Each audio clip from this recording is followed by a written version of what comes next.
कैसन दर्द बाकी कहीं ना दुखाता, कह देलू बात ऐसन अब के बुझाता, अब के बुझाता। ई कैसन दर्द बाकी कहीं ना दुखाता, कह देलू बात ऐसन अब के बुझाता। कैसन ई दिन आ गइल है,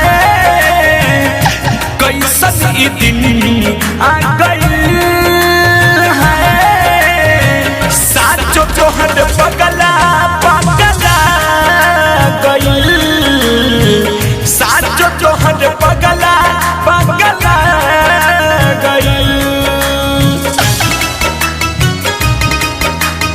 डायमंड रिकॉर्डिंग स्टूडियो छौड़ा।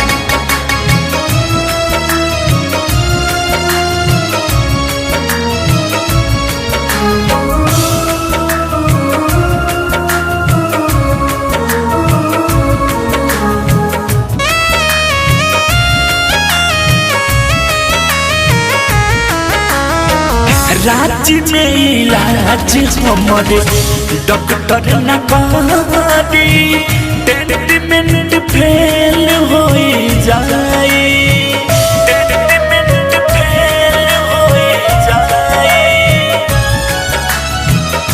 कैसन रोग बाटे कैसन लोग बा, ऊपर से टेंशन धराइल।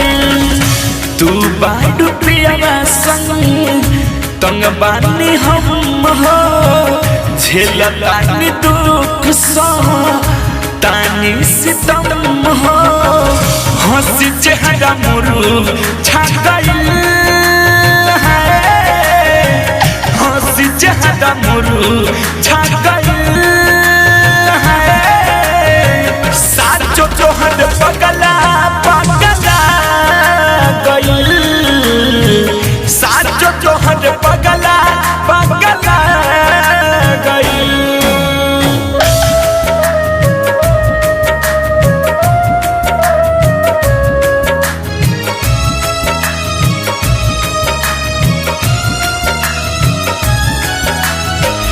दोसरा की सूरत में तू बाडू लौकते, मन करे धरिया कबारी, मन करे धरिया कबारी।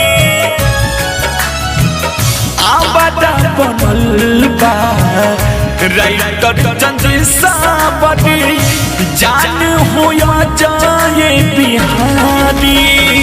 असुकल बेला यादी करेला, तुहरा के पावे खातिर बन भटकेला, बन के पता खा गइल है, बन के पता खा गइल है, साचो तोहर पगला पगला गइल, साचो तोहर पगला पगला गइल। ई कैसन दर्द बाकी कहीं ना दुखाता, कह देलू बात ऐसन अब के बुझाता।